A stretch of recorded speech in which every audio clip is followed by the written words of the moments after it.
ভাতার state general হাসপাতালে উন্নয়নের প্রশাসনিক বৈঠক। পূর্ব বর্ধমান জেলার ভাতার ব্লক রোগী কল্যাণ সমিতির উদ্যোগে মঙ্গলবার ভাতার বিডিও অফিসে ভাতার স্টেট জেনারেল হাসপাতালে উন্নয়ন ও স্বাস্থ্য পরিষেবা আরও শক্তিশালী করার লক্ষ্যে একটি গুরুত্বপূর্ণ প্রশাসনিক বৈঠকের আয়োজন করা হয়। বৈঠকে হাসপাতালে পরিকাঠামোগত উন্নয়ন, চিকিৎসক ও স্বাস্থ্যকর্মীর ঘাটতি, রোগী পরিষেবার মান উন্নয়ন সহ একাধিক গুরুত্বপূর্ণ বিষয় নিয়ে দীর্ঘক্ষণ আলোচনা হয়। এই বৈঠকে উপস্থিত ছিলেন ভাতার বিধানসভার বিধায়ক সৌমেন কারফা, ভাতার ব্লক স্বাস্থ্য আধিকারিক প্রকৃতি রঞ্জন সাম্যাল,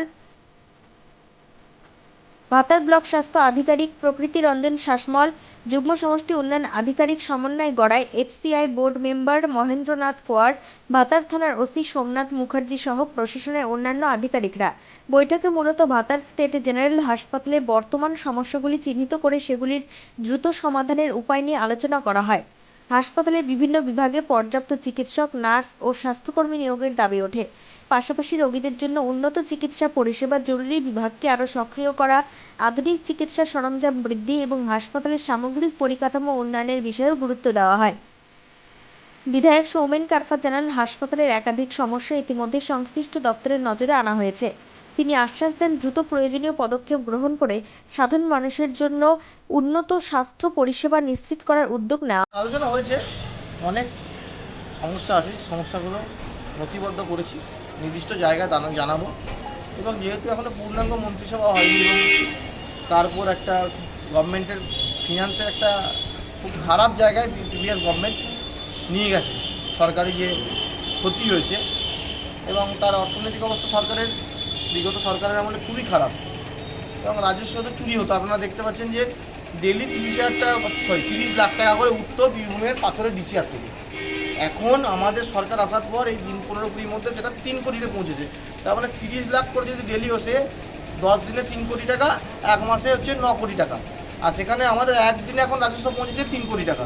তার মানে সেটা 100 কোটি টাকা, মাসে 100 কোটি টাকা। আর যেটা সেটা মাসে হচ্ছে 9 কোটি টাকা। মানে যেটা সারা বছরে যেটা রাজস্ব সেটা এক মাসে উঠে যাচ্ছে। মানে কত টাকা চুরি হয়েছে। এইভাবে তো সরকারের কোষাগার শূন্য হয়ে গেছিলো। সেগুলো একটা নির্দিষ্ট সিস্টেমের মধ্যে আসবে, ফান্ড একটুখানি পারুক। নির্দিষ্টভাবে অনেক কাজ আছে, হবে প্রাইমারিভাবে যেগুলো করা দরকার সেগুলো আমরা দেখছি। আজকে আমাদের নতুন বিধায়ককে নিয়ে আমাদের আরকেএস কমিটিটা গঠন হলো।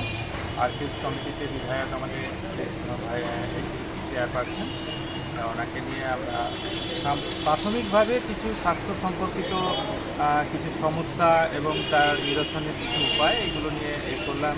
স্টাফ ক্রাইসিস নিয়ে আলোচনা করলাম, ফান্ড ক্রাইসিস নিয়ে আলোচনা করলাম, ফান্ডের পজিশন নিয়ে আলোচনা হলো এবং আরও কী কী কাজ করতে হবে ফিউচারে। ওনারা আমাদেরকে যথেষ্ট রকমই সহায়তা করবেন এবং প্রয়োজনে উপর থেকে, জেলা থেকে বা রাজ্য থেকে, হেডকোয়ার্টার থেকে ওনারা কিছু ফান্ডের ব্যবস্থা করে যাতে তাড়াতাড়ি আমাদের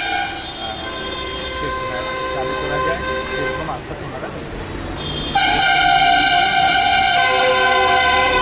নতুন হাসপাতাল চালু হওয়ার ব্যাপারে কিছু আলোচনা হচ্ছিল। হ্যাঁ, ওনারা যেটা বললেন, নতুন সরকার ক্ষমতায় এসেছে, এবারে চালু করার জন্য মেইন যেটা আমাদের দরকার সেটা তো কিছু হিউম্যান রিসোর্স স্ক্যাভেঞ্জার গ্রুপি এগুলোর দরকার কিছু, তার সঙ্গে কিছু ইনফ্রাস্ট্রাকচারাল কাজ আছে। সেই সমস্ত জিনিসগুলোর জন্য ওনাকে লিস্ট আমরা ধরিয়ে দিয়েছি। উনি এবারে গিয়ে ওটার উপরে কথা বলবেন এবং যত তাড়াতাড়ি চালু করা যায় সেরকম একটা ব্যবস্থা করবেন, এটুকু আশ্বাস উনি দিচ্ছেন। ডিসিশন নিলাম। মানে আমাদের হসপিটালের পরিষেবা খুবই খারাপ অবস্থা। যেখানে স্টাফের দরকার 50টা, সেখানে 5টা স্টাফ দিয়ে কাজ চলছে।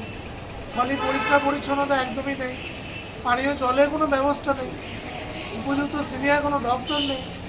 মানে বেহাল দশা চলছে, মানে স্বাস্থ্য, শিক্ষা এগুলো সব শেষ। আমরা চেষ্টা করছি মানে রিসেন্ট 6 মাসের মধ্যে যেগুলো ইনিশিয়ালি দরকার সেগুলো আগে পরিষেবা দিয়ে, মানে যাতে রুগীদের পরিষেবা দেওয়া যায় স্থানীয় মানুষদের। বারবার কোনো পেশেন্ট এলেই তাদের রেফার, সে বর্তমানে সেই রেফার জিনিসটা আমরা বন্ধ করতে চাই।